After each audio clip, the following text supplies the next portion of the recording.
एक भाई ने सवाल भेजा है, नाम तो मैंने पढ़ा नहीं, कि पहले भी 112 शिव शिशु हैं, शिव के शिशु हैं जो कहा जा रहा है। अब सच्चाई क्या है ना हम जानते ना आप जानते। तो उन लोगों ने क्यों नहीं कहा, या उनको महादेव ने क्यों नहीं कहा, या उनको उनके गुरु शिव ने क्यों नहीं कहा कि दूसरे को समझाओ?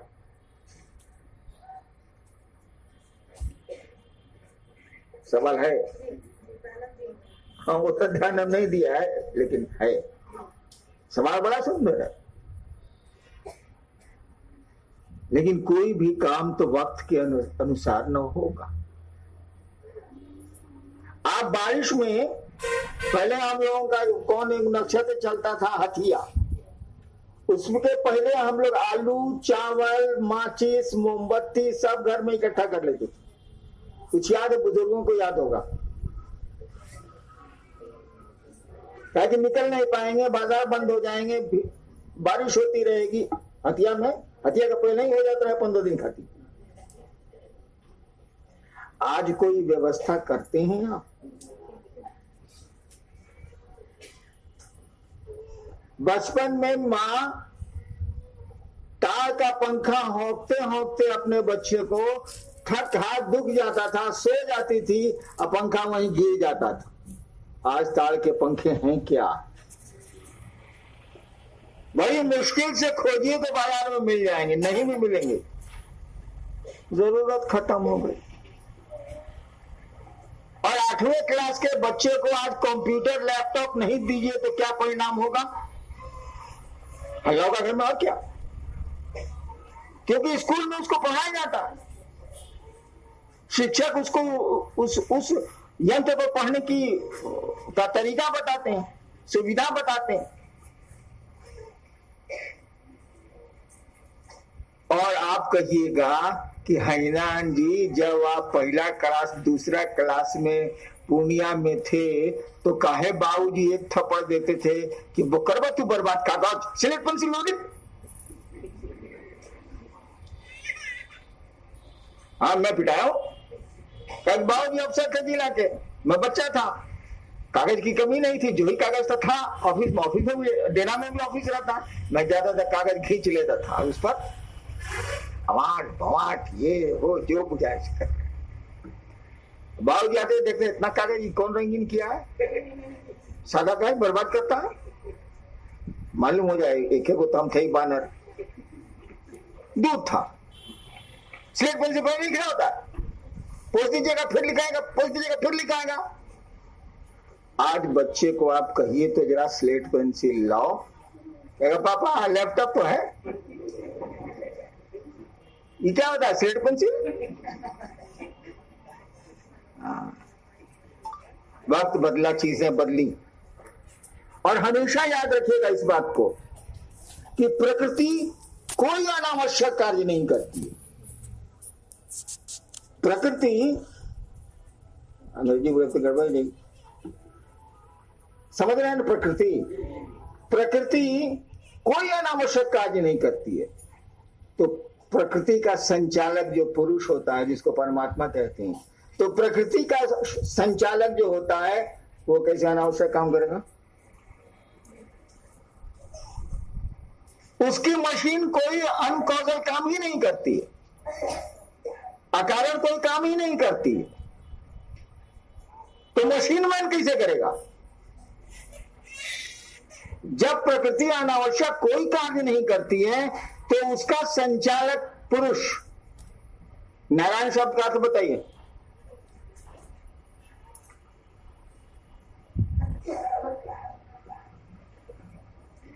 लड़का ही से बना देते रहे मास्टर में देखा।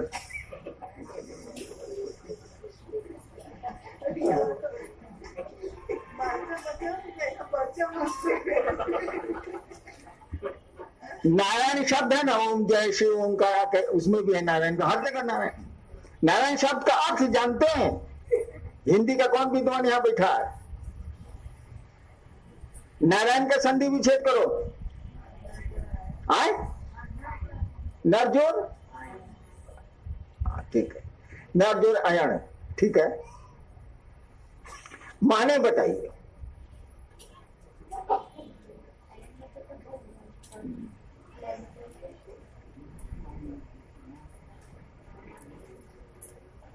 नर कहाँ बोल रहे हैं, नार न बोल रहे हैं, नारायण है।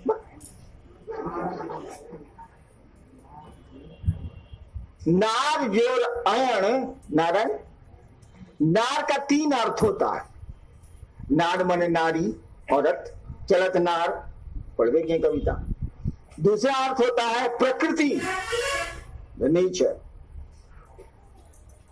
और तीसरा एक और अर्थ होता है जिसका अर्थ है भक्ति। इसी से बना है शब्द नारद, भक्ति देने वाला। नारद नार को देने वाला और भक्ति देने वाला। तो नारायण यानी कहा गया जो नार प्रकृति है, जो प्रकृति का अयन करे। पुरुष, शिव, परमात्मा, ईश्वर, जो प्रकृति का अयन करे वही नारायण, वही ईश्वर। उसी के इच्छा पर प्रकृति नाचती है या घूमती है। बॉल बेरिंग में से निकले कौन सी होगा।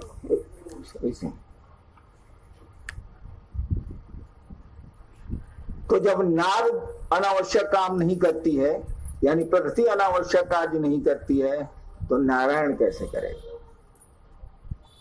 वह शिव भी नारायण है। शिव को ही नारायण कहा जाता है। भारतीय आध्यात्म में शिव को ही ईश्वर, ईश्वर नहीं महेश्वर कह दिया गया।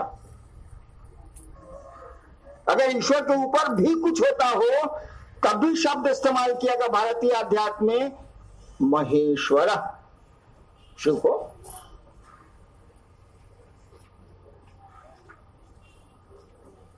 वो अनावश्यक कार्य करेगा।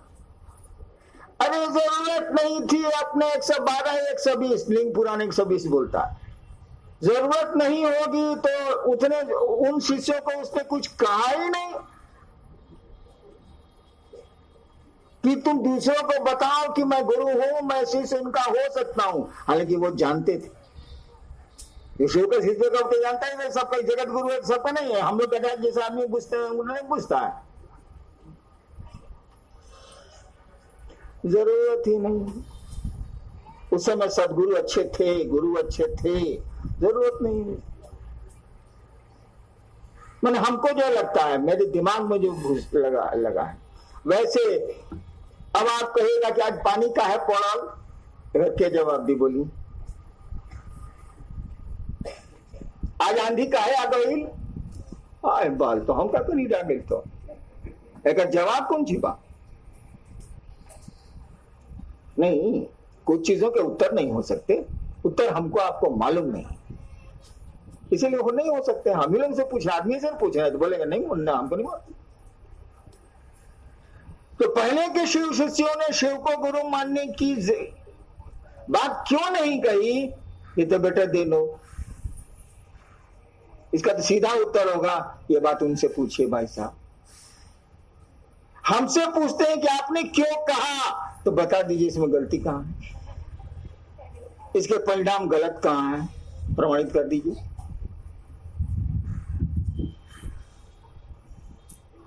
हमको यही लगता है कि उस समय कारण नहीं थे, इसीलिए कार्य नहीं हुआ।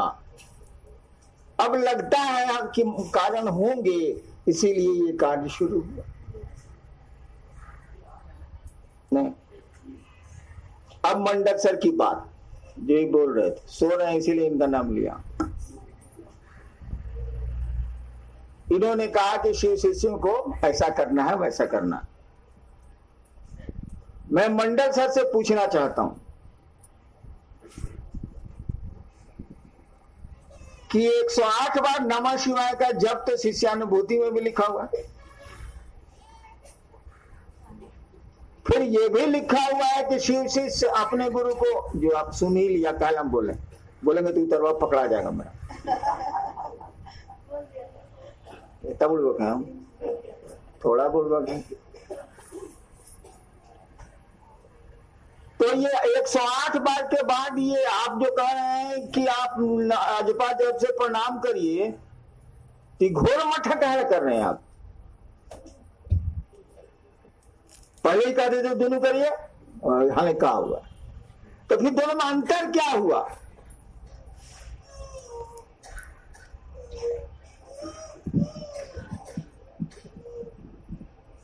108 बार 24 घंटा में कभी, तो 108 बार करने में मान लीजिए मैक्सिमम आप आधा घंटा लगाइएगा, तो 24 घंटा माइनस आधा घंटा, बाकी 23.5 घंटा आपका मन लौकिक कार्यों में जाएगा तो शिव भाव खत्म होगा। ठीक है, उत्तर तो हम लोग बुझ रहे हैं।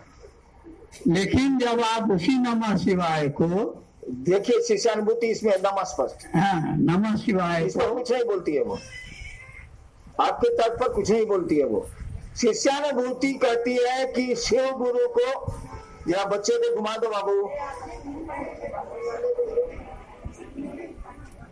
टहला दीजिए उसको, टहला देना, आगे ही बाहर आ जाए, ऐसे यही पर घुमाना सामने, सुनते रहना। तो इतने सारे लोग एक साथ नहीं बोलिए, वो एक आदमी की भी सुन सकती है। शिष्यानुभूति इसको क्लियर करती है कि आप अपने गुरु को या शिव गुरु को, कोई भी आदमी शिष्य हो या नहीं हो, प्रणाम कर सकता है रुद्राक्ष की माला पर, मन करे तो अजपा जप से फ्री करती है, आपको छूट देती है। फिर कहती है शिष्यानुभूति, मंडल से ठीक बोल रहे थे, फिर कहती है शिव के शिष्य। अब क्लियर कर रही है कि महादेव का चेला क्या करता है। शिव के शिष्य अपने गुरु को पल प्रतिपल प्रणाम करने के लिए अंतर किया यहीं पर। वो प्रणाम पल प्रतिपल का नहीं है, तब भी शिव शिष्य को कर सकते हैं, करेंगे, दे दिया तो करिए आप। लेकिन आप चाहते हैं मिनट टू मिनट प्रणाम करना, आप चाहते हैं कि ज्यादा से ज्यादा अपने शिव गुरु को प्रणाम करें, तो शिष्यानुभूति ये नहीं कहती माला बढ़ाओ। शिष्यानुभूति तो कहती है दिन रात में एक माला, रोक दिया आपको। शिष्यानुभूति ये कह सकती थी ना कि एक माला करने के लिए हम कहा है, अगर आप रेगुलर मिनट टू मिनट प्रणाम करना चाहते हैं तो 100 माला करिए। नहीं बोल रही वो, आपको रोक देती है वो, एक माला करिए, स्टॉप। मैंने स्टॉप नहीं करती है, लेकिन कहती है कि एक माला करिए। इसका मान ये हो गया, बढ़ा नहीं रही है वो। अब कहती है कि अगर आप मिनट टू मिनट प्रणाम करना चाहते हैं तो हम माला नहीं बढ़ाएंगे। अब हम आपको कह रहे हैं कि ऑन ब्रीदिंग, आजकल अंग्रेजी लिख रहे हैं ना, इसीलिए साल अंग्रेजी लिखा है। अरे कल रात में क्या हुआ ना बताएं आप लोग। आप जो मेरे घर परिवार के लोग हैं, आधे जिले के हैं, वही हम शिव को गुरु माने हैं। कल रात में 12:30 बजे मैं सोने गया रूम में, तो सोने के पहले 5-10 मिनट आदमी सो, और पहले हिंदी में सोचते थे। हाँ, 2-3 मिनट बाद हमारा लागल यहाँ पर हमारा का हो गई क्या। हम सारा सिवान के आदमी अंग्रेजी में सोचे थे।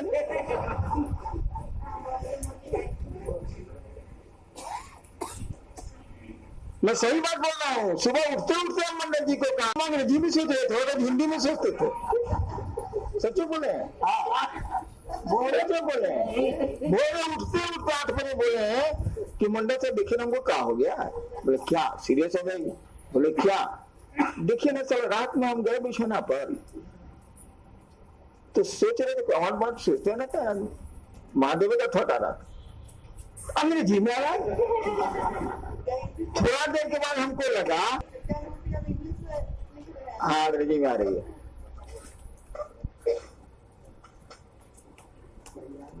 हाँ, तो शिष्यानुभूति देखिए, ध्यान दीजिएगा, मंडल सर इस बात को नहीं क्लियर कर पा रहे हैं, इसीलिए लोग हल्ला करता है। पहले बोलते थे आप माला पर करने के लिए, हालांकि वो सही बोलते थे हम नमः शिवाय सांस पर श्वास पर करने के लिए, लेकिन जोर मार रहे थे आप। तो उस समय आप नए नए थे, एक माला का करिए, थोड़ा अजोपाजप भी करिए, नमः शिवाय भी करिए सांस पर श्वास पर। अब आप पुराने हो गए, घाकड़े गए, बड़ा बड़ा साह नहीं होता, तो कैसे उम्मीद करते हैं कि मास्टर आपको कोए पर रोकेगा। शिक्षक आपको कैसे उम्मीद करते हैं कि जो लड़काई में बोला है कॉलेज में भी बोलेगा? वो तो बदलेगा ना भाई। ही वांट्स प्रोग्रेस, वह चाहता है कि आप आगे बढ़ें। तब मैंने कहा, जोर दिया कि आप टुकड़े टुकड़े में नमः शिवाय करिए। थोड़ी मनमानी शुरू हुई, थोड़ा कानाफूसी शुरू हुआ। जब भी हम बदलते हैं ना थोड़ा होता है, कई बार ऐसा हुआ है। थोड़ी कानाफूसी शुरू हुई, पहले कहते साहब माला करिए, आप कहते हैं टुकड़े टुकड़े में नमः शिवाय करिए। कुछ नहीं है, आपको बार बार प्रणाम करना चाहिए। क्यों करना चाहिए? मंडल सर ने बताया, क्योंकि धरती की का आकर्षण आपके मन को दाब देता, शिव भाव को दाब देता। तो इसके लिए शिष्यानुभूति पहले से बोल के रखी है कि माला नहीं बढ़ने के लिए हम बोलेंगे। माला भी बढ़ाई जा सकती है, जरा चुप रहिए। माला भी बढ़ाई जा सकती है। आज तक का सिस्टम था, एक माला नहीं 11 माला। एक हमारे बहुत पुराने गुरु भाई हैं, 108 माला 108 बार रोज करते थे। इधर 15-20 दिन से छोड़े, जब बहुत मैंने गालियां दी। यहाँ जितने लोग बैठे हैं सब करीब करीब उनको जानते हैं। 108 माला 108 बार रोज करते थे वो। शिष्यानुभूति जिसकी अनुमति नहीं देती, वो कहती है कि आप माला पर अपने गुरु को प्रणाम कर, शिव गुरु को, अपने गुरु का, शिव गुरु को कोई कर सकता है। दूसरे यूनिवर्सिटी का प्रोफेसर होता है, प्रणाम नहीं करते, करते ही। आप एक माला कर सकते हैं, अलाउ कर रही है। एक माला से ज्यादा न बोल ही नहीं रही है। क्यों नहीं बोल रही? इसके तर्क उसके पास है, वो लिख नहीं रही है। नहीं, क्यों नहीं कर सकते हैं? आप इसको कुछ नहीं बोल रही हो, लेकिन कहती है कि आप 24 घंटे में this is the dose of the medicine you take. हाँ, आपको बीमारी है, डॉक्टर ने कहा कि प्रतिदिन एक गोली। अब नहीं, डॉक्टर बोल रहा है कि ज्यादा खाएगा क्या होगा, कम करेगा तो क्या होगा, पूछिएगा तो बता देगा वो। नहीं बोल नहीं रहा, कितना बोले, कितना बोलेगा वो। तो शिष्यानुभूति भी आपको माला बढ़ाने पर कुछ नहीं बोल रही है, यानी आपको अलाउ नहीं कर रही है। आपको कह रही है कि बार बार पल प्रतिपल प्रणाम करने के निमित्त आप अपना डोज बढ़ा सकते हैं दवा का, लेकिन खाने का जो सिस्टम एक का था वो नहीं रहेगा। एक गोली हम बोला था मध में लपेट के खाइएगा ना, अब बार बार खाइएगा तो मध में नहीं लपेटना। उसका प्रोसेस, उसका मेथड बदल दिया है। तो टुकड़े टुकड़े में नमः शिवाय, शिव को बारंबार प्रणाम करने का एक तरीका। आप एक बार भी प्रणाम करने की आपको छूट है, करिए 108 बार, करना भी चाहिए आपको। लेकिन आज के इस मॉडर्न एज के आदमी को कहिएगा कि 20 मिनट पूजा करो, लगता नहीं है कि कर पाएगा। कर ले तो अच्छा। दूसरी बात, आपका 2 एस्पेक्ट है, हमारा भी, सबका, यानी 2 तरह की भूमिका हमको आपको निभानी पड़ती है। एक भूमिका अपनी, दूसरी भूमिका परिवार और समाज के लिए। क्या कि मैनेजर शोषण है एनिमल, वो सामाजिक प्राणी है। तो प्राणी के रूप में आपका अपना कुछ है और समाज के रूप में भी है, दोनों है। तो डबल रोल आपको करना पड़ता है, करना ही पड़ेगा। इसीलिए कि आप पैदा ही होते हैं और समाज की देखरेख में, परिवार की देखरेख में, लोगों की देखरेख में पैदा ही होते हैं। समाज आपको सलाम करता है, समाज आपको गाड़ियां देता है। समाज ने ही शिव को शिव कहा है, शिव ने खुद अपने को शिव नहीं कहा। लोगों ने शिव को शिव कहा है, लोगों ने शिव के शिष्यों की प्रशंसा की है। जगत ही आपको तगमे देता है, जगत ही आपको तगमों से वंचित भी करता है। दुनिया ही है। तो आपकी 2 भूमिका है। शिष्यानुभूति इस भूमिका को भी क्लियर करती है। आज सर हम शिष्यानुभूति पर बोलने लगे का? 2 भूमिका व्यवस्था। शिष्यानुभूति आपकी 2 भूमिका क्लियर करती है, एक पहली और तीसरी। पहला और तीसरा सूत्र दोनों आपको अपने लिए है, उसमें समाज परिवार कुछ भी शामिल नहीं है, आपको छोड़ के कुछ भी शामिल नहीं है। वो आपकी अपनी यात्रा की का पाठे है। पाठे मने अरे लड़का जाता शहर तो माई दुगो रोटी बना के दे देलो अचार कि रास्ता में भूख लगी तो खा लियो। दिस इज कॉल्ड पाठे, रास्ते का भोजन। तो आपकी यात्रा का पाठे है पहला, और वो पाठे आपका पेट भरेगा। और दूसरा जो सूत्र है वो है फॉर जनरल, जो आप ही वो करना, क्या आपकी दो भूमिका। दूसरा जब करने लगिएगा तो आपको सतर्क होना होगा। क्या ये तो अपना है, हम अपनी दया मानते हैं, अपने गुरु को प्रणाम करते हैं, अपना नमः शिवाय करते हैं, ये तो मेरा पर्सनल है। दूसरा आपको सोशल रोल सेटिंग सिखलाता है।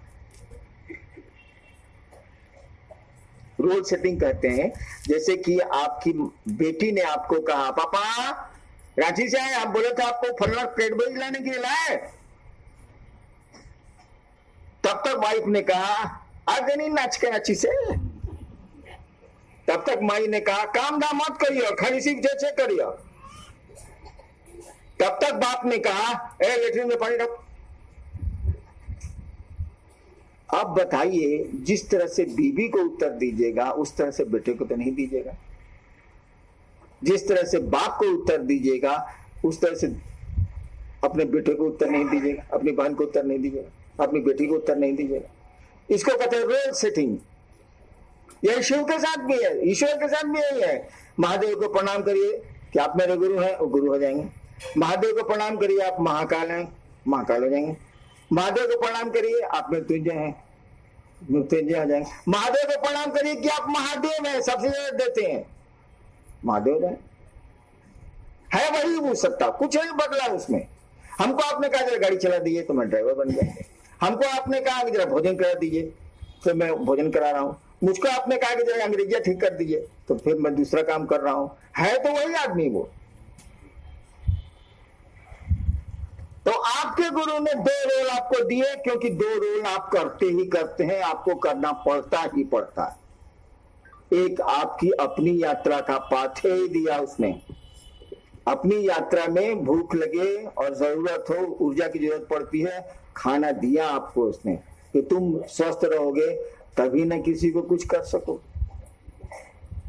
और दूसरा सूत्र दे दिया कि इस पाथे को बांटो। और जैसे आप बांटना शुरू करेंगे अब आपकी सतर्कता चालू हो गई। बहुत खतरनाक काम है सारा 2 नंबर सूत्र। आपकी सतर्कता चालू हो गई। देव बसाता शिव चर्चा करे जाता नहीं के सुनी, गारो खूब पी ले बनी, शिव चर्चा में बैठे बनी के सुनी कमली रे। मैं ऐसे अफसर को जानता हूं जो बहुत अच्छा शीर्षिस था और घूस लेता था और आज वो शीर्षिस नहीं रह गया। नाम नहीं बताऊंगा। लोगों ने यही रिमार्क दिया सारा घुसखोर सारा शिक्षा तो किसी करेगा। और उसकी शीर्षिता खत्म हो गई, उसके साथ चलने वाले लोग खत्म हो गए। खत्म हो गए मन शीर्षिता में खत्म हो। यानी अब आपको तो सतर्क रहना होगा। शिव चर्चा के नाम पर आप पैसा ठगिएगा, कितना दिन चलेगा, कितना दिन उल्लू बनाएंगे। एक दिन तो लोग कहेगा कि दूर पैसा कमाए कर चर्चा करते रही, संस्था खोले पड़ी। अब आपको आपकी सतर्कता शुरू हो गई, क्योंकि आप पाथे को बांटने चले हैं। जो आपको गुरु ने दिया है भोजन, खाने का सामान, सबके लिए वो भोज्य है, सबको खिलाओ। गुरु ने कोई अनुशासन नहीं दिए, शिव ने अपने शिष्यों को कोई अनुशासन नहीं दिया। और मुझको भी लोग 40 साल से कहते रहे हैं कि आप कोड ऑफ कंडक्ट बनाइए। और 93 के मीटिंग में मंडल सर को याद होगा, अनु तो बच्चा था, की मीटिंग में मैंने कहा था मैं कोई कोड ऑफ कंडक्ट नहीं बनाऊंगा। प्यार से बड़ा कोई कोड ऑफ कंडक्ट होता ही नहीं।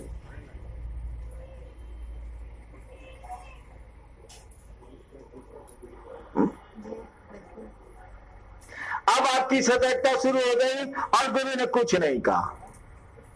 इसको कहते हैं गुरु बोला एक वाक्य, आपको सुधार दिया, आपको रास्ता पर ला दिया। अब ना आप दारू पी सकते हैं, आप ना गंदा रह सकते हैं, न बदसलूकी कर सकते हैं, न बदजुबान हो सकते हैं,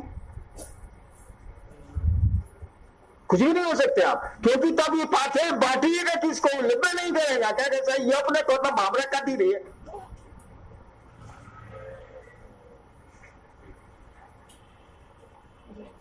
अब अंतिम बात, मैं झूठो बोल गया, आज सोमवार को मैं बोलता भी नहीं, व्रत रहता है मेरा, मौन व्रत, फिर एक पढ़ पर बोली ला। और अंतिम बात, आप और हम शिव के शिष्य हैं, कहते तो जरूर है भी, जितना बन पड़ेगा उतना ही ना रहेंगे, उससे ज्यादा कहां से हो जाएंगे। हम और आप शिव के शिष्य हैं, कभी भी अपने को बॉस मत मानिएगा शिव शिष्यता में, नहीं तो धोखा होगा ही होगा। आप बॉस नहीं है, जब आप एसपी नहीं है अपने को एसपी समझिएगा तो एक दिन क्रिमिनल आपको ठोक देगा, जान जाएगा कि साला ये एसपी नहीं, एसपी का ठोक करे, ठोक देगा आपको। क्या क्या बहुत अत्याचार करते हैं क्रिमिनल पर। अरे झूठा एसपी पकड़ाता है कि नहीं पकड़ाता है ट्रक वसूली में। आप शिव शिष्यता के बॉस नहीं है, न हम न आप। और शिव का कार्य करने वाली समूची संस्था विश्व में जो बनेंगी, जो बनी है, क्योंकि मैं कितने दिन रहूंगा भविष्य तो जानता नहीं मैं। जो संस्थाएं बनी है, जो ट्रस्ट बने हैं और बनेंगे, उनके कर्ता धर्ताओं को भी, भले मैं क्यों नहीं हूं, उनके कर्ता धर्ताओं को भी बॉस नहीं समझना चाहिए, अन्यथा धोखा होगा। क्योंकि आप है ही नहीं, समझिए तो धोखा होगा। शिव काल से जुड़ी हुई सारी चीजों के बॉस शिव है खुद। He is the managing director, he is the CMD. वे ही चलाएंगे इसको, वे ही चलाते हैं, और ये समझना पड़ेगा हमको, आपको।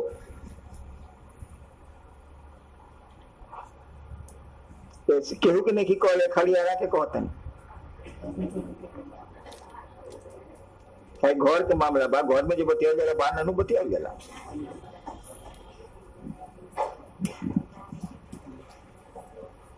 Never treat yourself as boss of any organization or any concept regarding Shiva.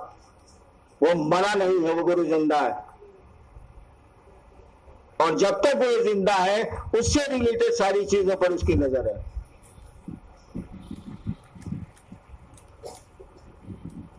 और एक हवा चली है आजकल कि साहब बोलते हैं कि संस्था का मेंबर नहीं बनना।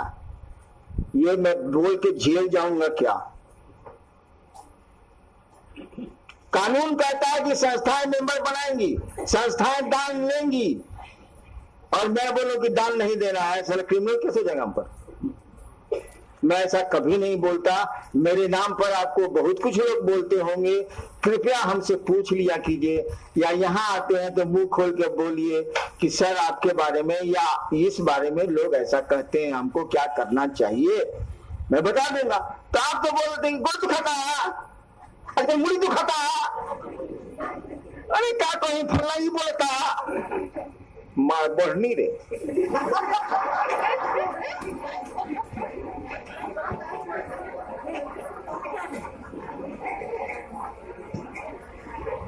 अमूमन मैं संस्थाओं और ट्रस्ट पर कुछ बोलता ही नहीं, तो कैसे एंटी बोलूंगा? कैसे बोलूंगा कि आप मेंबर नहीं बनिए, आप मेंबर बनिए? ये हम नहीं करते हैं। और गैर कानूनी काम न हम करते हैं, न शिव के शिष्य करते हैं। हम ये काम नहीं करते हैं। We respect Indian Constitution and we respect Indians. तो खीसा सुना ही मैं बंबई जा रहा था, कि कहां जा रहा था याद नहीं, लेकिन एरोप्लेन से जा रहा था, किसी एयरपोर्ट पर रुका हुआ था, किसी को मैंने नहीं कहा। जो लोग मेरे साथ थे, मेरे बेटे, बड़े बेटे थे, बहू थी, किसी को आज तक हमने नहीं कहा। एयरपोर्ट पर कहीं बैठे हुए थे, याद नहीं पड़ रहा, 2-3 घंटा बैठना था दूसरा जहाज पकड़ने के लिए। इसी बीच याद पड़ रहा हल्का सा याद नहीं पड़ रहा कौन एयरपोर्ट था वो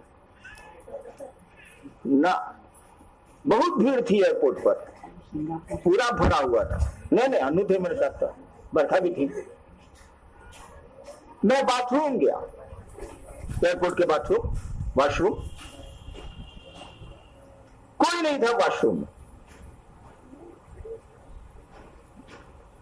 मैंने शौच किया, पेशाब करने जाना था, तो जब मैं पेशाब कर रहा था उसी समय 2 आदमी घुसा बाथरूम में। दोनों थे अनुभव के ऊपर के, थोड़ा गोरा बट इंडियन, देखने से लगता है भारतीय है वो, थोड़ा सा रहने पोशाक थोड़ा सा मॉडर्न था। दोनों आपस में बतिया रहे, हम वहां है, उतना दूर है, हमको देखा है कि नहीं देखा हम क्या जाने। आपस में बतिया रहा है, ये कुछ बोला तो एक उसमें बोलता है लड़कवा, डैम इंडियंस, यही लाइन बोला। मैं भारतीय को गाली दी उसने, उसी को बोला, हमको थोड़ा बोला डैम इंडियंस। हमको इतना बुरा लगा है कि आज तक बुरा लगा हुआ है। मैं सोचता था कि अगर बिहार रांची में दोनों भेटा जाते हैं हमको, साले का मिजाजे हरियर कर देते हैं हम, कि साला इंडियन है, डैम इंडियन, इंडिया को गाली दे रहा, भारतीय को गाली दे रहा।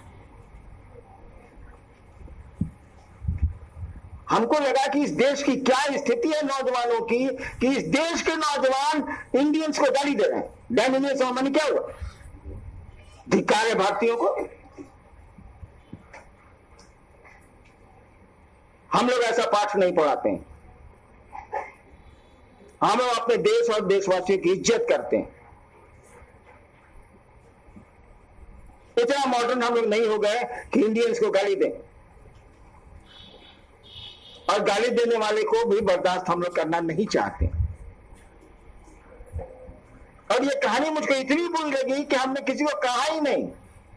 आज पहली बार आप लोगों से कह रहा हूं, जो कि बात घटना के 7-8 महीना गुजर गए, किसी को नहीं कहा, नन।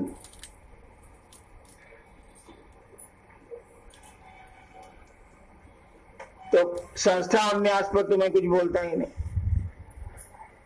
गैर कानूनी काम हम करते नहीं, तो कैसे बोलने से समझ बन जाइए, आज दान मत दीजिए, चला कानून का उल्लंघन होगा।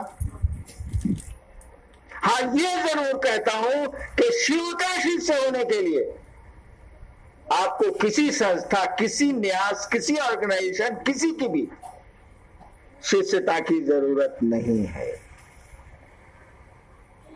जब आपको कुछ खाने के लिए हम मना नहीं करते हैं,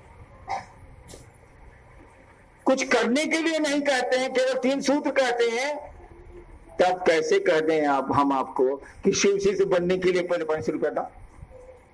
ये मेरे खून में नहीं है, ये मेरे गुरु ने सिखाया नहीं है, और ना हम चाहेंगे कि आपके खून में भी ये गंदा